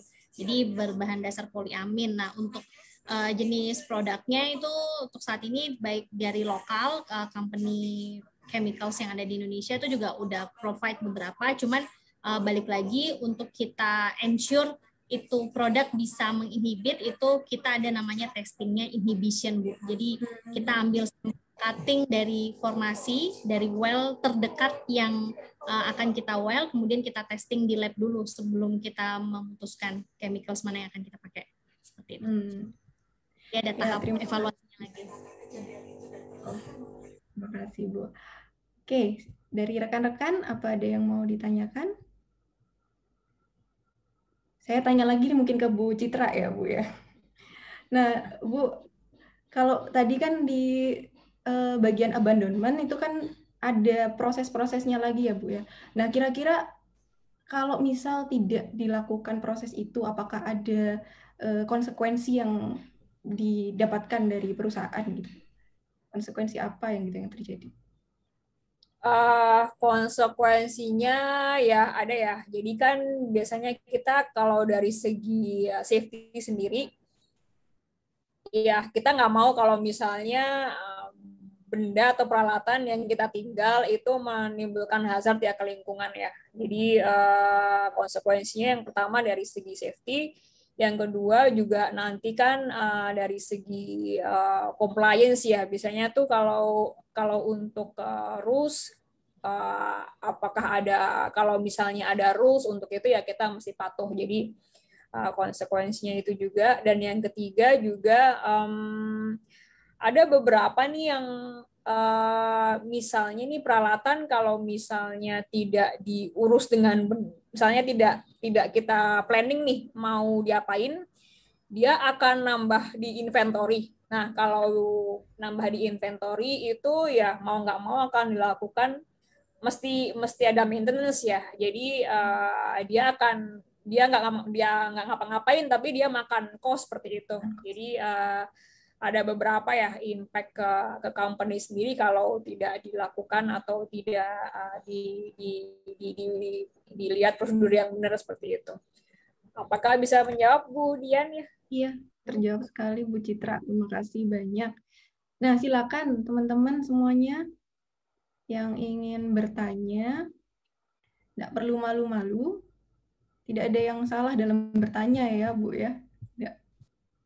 Oh, ini ada nih. Akhyar, silakan Akhyar. Izin bertanya. Sebelumnya mohon maaf ya, Mbak Tere, kemudian Bu Citra sama Bu Dian dan rekan-rekan semua, saya nggak on cam karena jaringan saya lagi kurang baik. Saya ingin bertanya, mungkin kepada Bu Citra dan juga Mbak Tere. Ini kan saya pernah dengar beberapa waktu lalu tentang kebijakan ini ya. Untuk merealisasikan target produksi migas nasional itu ada program 1 juta barrel per day.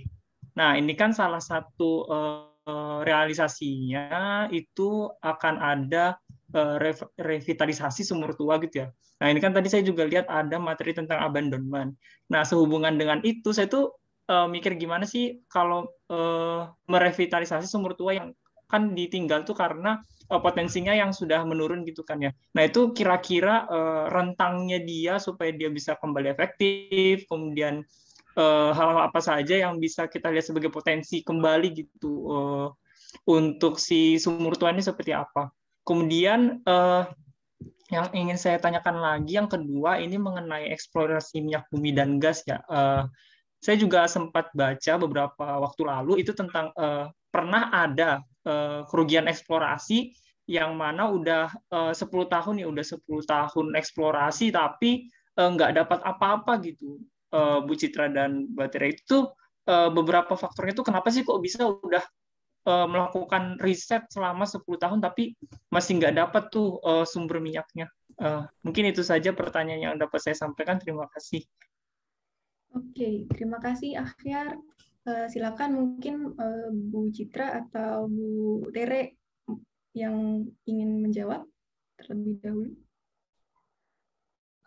Oke, mungkin saya jawab dulu ya, Mbak Tere ya. Oke, terkait tadi program 1 juta barel. Jadi kalau terkait sumur ya, jadi mungkin bisa dibedakan antara reserve dan juga surface facilities yang ada di atasnya. Jadi kalau kita membicarakan fasilitas sumur, kadang-kadang itu kita nembak di tempat lain reserve-nya, tapi kita produksi di surface-nya itu kita arahkan ke sumur yang fasilitas yang udah ada. Nah, kalau untuk prakteknya ya di contohnya di Mahakam sekarang, kalau misalnya ada well-well yang tidak beroperasi, itu nggak langsung kita abandon, tapi tetap kita maintain karena akan lebih susah untuk misalnya kita menghidupkan lagi yang udah abandon daripada kita maintain ya. Jadi untuk sejauh ini sih kalau untuk well kebanyakan masih selama kita masih pikir ada potensinya nanti potensi reserve kita tidak abandon atau kita tidak matikan ya untuk well tersebut. Jadi seandainya nanti ada teknologi baru atau ada terobosan apa, atau misalnya, atau mungkin ditemukan kalau nembak di dekat situ kemudian kita coba produksikan di well yang sempat mati, itu kita masih bisa. Kemudian kalau untuk kerugian eksplorasi, saya bukan orang subsurface, jadi mungkin tidak bisa ngomong banyak ya. Cuman subsurface ini kan kita seperti punya sepotong bagian, satu potong puzzle, tapi kita berusaha mereka satu struktur utuh gitu. Jadi kita berusaha melihat satu big picture, padahal kita cuma punya sepotong. Nah, ini kan tetap dengan ini tetap ada potensi errornya ya. Jadi apalagi ini bicara sesuatu yang ada di perut bumi, kita nggak bisa benar-benar ada petanya itu yang bener nggak di situ lokasinya. Nah, jadi bisa saja kita baca dan kita melihat kok ini ada potensi di sini, tapi ternyata tidak benar-benar tepat di situ. Itu mungkin terjadi, dan itu memang risiko eksplorasi ya, sehingga memang untuk kegiatan eksplorasi dari segi kapital memang besar karena risiko yang ditanggung. Dari saya, semoga bisa membantu dan cukup menjawab ya. Mungkin dari Mbak Teri ada yang mau ditambahkan? Iya, terima kasih Mbak Citra untuk kesempatannya. Jadi benar banget ya, mungkin pertanyaan pertama untuk yang program pemerintah 1 juta barrel, kebetulan karena saya bekerja di service company, jadi sebenarnya sangat mendukung ya kalau misalnya pemerintah benar-benar menggalakkan kampanye 1 juta barrel, karena pasti kan drilling activity itu akan bertambah di Indonesia ya terutama, sehingga kan banyak service yang juga bekerja gitu. Cuman kalau dari sisi drilling fluid, kita tuh harus memaksimalkan performance kita gitu, supaya pada saat drilling itu tidak terjadi masalah gitu kan. Karena apabila pada saat drilling terjadi masalah, walaupun itu disebabkan oleh banyak faktor ya, jadi drilling problem itu kan tidak hanya karena matnya saja gitu, banyak banget faktor-faktornya aja. Tapi apabila itu terjadi gitu kan, itu bisa mengakibatkan kerugian juga buat pemerintah gitu ya, buat company. Jadi memang kalau dari sisi saya service, ya kita sejauh ini mendukung program pemerintah sih dan berusaha memberikan service yang terbaik ya, seperti itu. Terus untuk pertanyaan kedua, seperti yang sudah dijelaskan oleh Mbak Citra ya, jadi kita tuh hanya dapat satu keping puzzle, tapi kita harus mencitrakan semua yang ada di dalam bumi gitu. Jadi balik lagi, kita emang harus benar-benar menciptakan teknologi yang terbaru dan terbaru terus gitu, supaya visualisasi dari yang apa terjadi di formasi itu bisa benar-benar kita dapatkan gitu ya. Jadi seperti sekarang itu setahu saya untuk Pertamina Hulu Mahakam itu memang sedang mengadakan eksplorasi juga di Maerarik ya. Jadi kebetulan Selam Bersih juga join di sana, service di sana. Jadi ya kita berdoa aja semoga salah satu eksplorasi yang ada di Swam Operation untuk PHM itu bisa berhasil sih. Jadi bisa mendukung 1 juta barrel dari pemerintah. Ya, itu aja tambahan dari saya sedikit. Mas, semoga bisa menjawab. Iya, terima kasih Bu Citra, Bu Tere. Bagaimana Akhyar? Apakah sudah terjawab tadi yang dipertanyakan? Sudah sangat terjawab Bu Dian. Terima kasih Bu Citra dan juga Mbak Teri. Oke. Terima kasih. Nah, apa masih ada lagi yang ingin bertanya? Pagi, saya Justus. Boleh bertanya Mbak Dian? Iya, silakan. Terkait ini, untuk pengolahan oil and gas di Pertamina sendiri ini, untuk pengolahannya udah sampai finishing di tahap gas atau masih ada emisi yang terbuang? Gimana Mbak Dian? Iya. Pertanyaannya jelas? Ya, apakah dalam bentuk gas atau ada emisi yang terbuang gitu ya? Maksudnya kan kalau untuk yang di Cilacap sana udah sampai yang finish nih, udah nggak ada lagi emisi gas yang terbuang. Kalau di Balikpapan sendiri gimana ya? Ya, oke, silakan. Iya, terima kasih. Silakan mungkin dari Bu Citra. Saya nggak bisa menjawab untuk seluruh Pertamina ya mungkin ya, karena kan tergantung fasilitas dan juga dia ada di upstream, downstream, atau juga tergantung lokasi juga dan fasilitasnya apa aja. Saya kurang jelas ya untuk masalah untuk emisi, maksudnya adalah apakah gas flare atau seperti apa. Kalau untuk kalau memang yang pertanyaannya adalah venting seperti itu memang kita minimize continuous venting supaya tidak ada gas yang kita continue.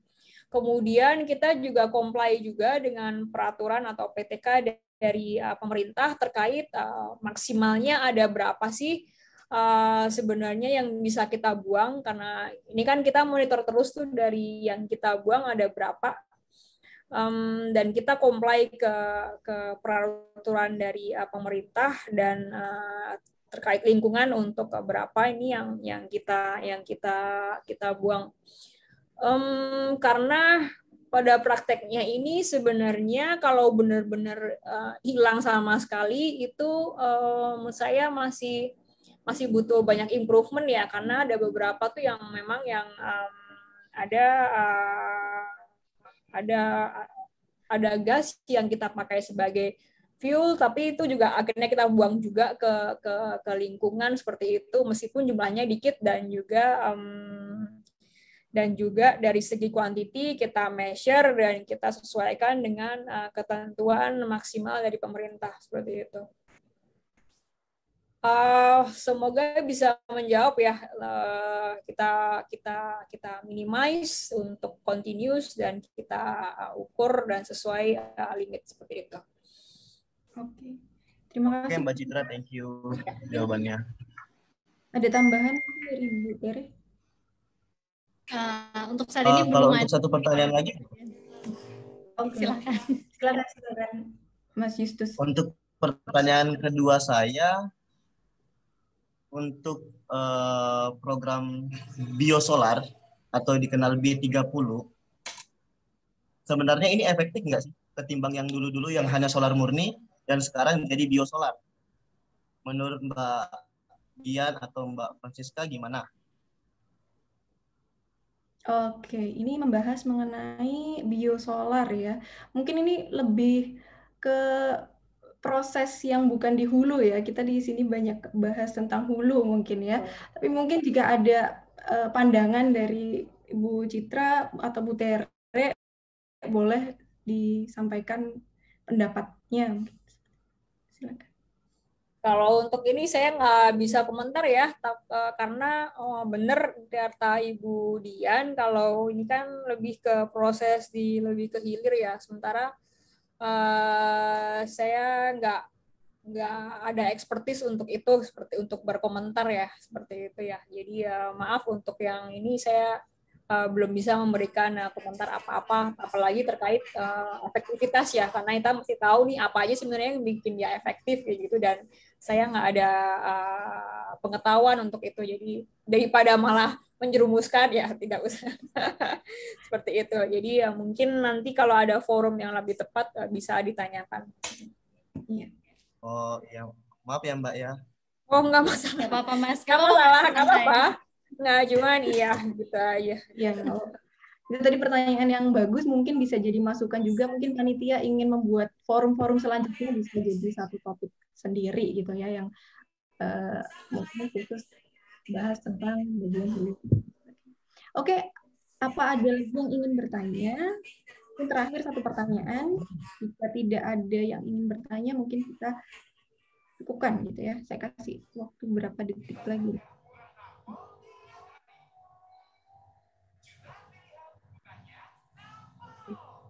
Sepertinya sudah tidak ada yang bertanya lagi. Saya mengucapkan terima kasih kepada Bu Citra, Bu Tere atas materinya yang sangat luar biasa. Tadi sudah membahas banyak hal tentang drilling fluid dan juga life cycle of surface facilities. Semoga ilmunya tadi bisa bermanfaat untuk teman-teman, jadi teman-teman bisa dapat pengetahuan baru. Banyak sekali nih pengetahuannya yang mungkin dibantu perkuliahan belum tentu bisa kita temukan gitu ya. Jadi kita udah dapat ilmu banyak dari Bu Tere dan juga Bu Citra. Nah, Saya sebagai moderator, mohon maaf jika ada salah dan kurangnya dalam moderator acara pada siang hari ini, pagi ini masih belum jam 12, pada pagi hari ini. Terima kasih juga kepada teman-teman yang sudah mengikuti sampai acara ini hampir selesai ya. Saya kembalikan lagi kepada MC, Mbak Dinda. Oke, terima kasih Bu Dian, Bu Tere, dan Bu Citra. Ya, itu tadi ya topik-topik yang udah dibawakan oleh pemateri-pemateri yang sangat luar biasa. Terima kasih kepada Ibu Francisca, Ibu Teresia, dan Bu Dian. Terima kasih juga kepada seluruh panitia dan seluruh peserta yang sudah hadir pada hari ini. Oke, sebelum diakhiri, teman-teman peserta bisa mengisi link feedback-nya yang akan dikirimkan di kolom komentar oleh kakak-kakak panitia.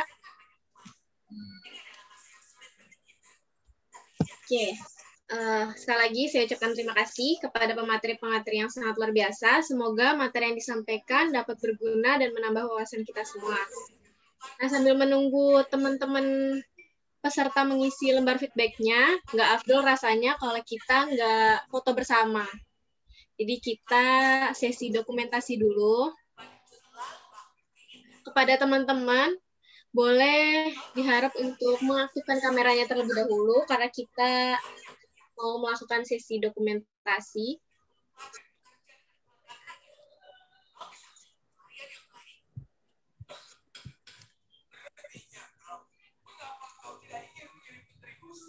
Oke, untuk sesi dokumentasi akan dipandu oleh kakak panitia. Kepada panitia, saya persilakan.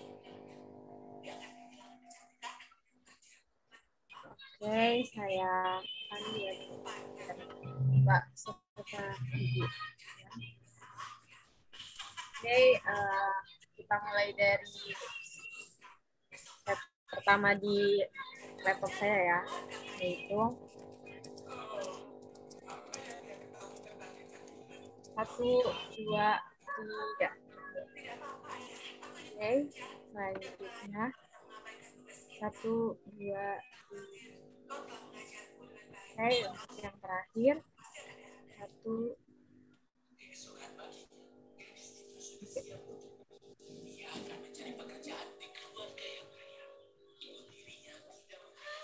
Terima kasih Mbak, Bu, dan teman-teman. Terima kasih. Terima kasih semua. Ya, terima kasih. Oke, sudah cukup ya untuk sesi dokumentasinya. Nggak kerasa kita udah ada di penghujung acara hari ini. Saya selaku MC pada hari ini memohon maaf apabila selama saya memandu acara ini ada salah-salah kata atau salah penyebutan. Kurang lebihnya saya mohon maaf. Terima kasih. Wassalamualaikum warahmatullahi wabarakatuh. Selamat siang. Waalaikumsalam. Waalaikumsalam. Terima kasih banyak. Terima kasih Bu, Mbak. Sama.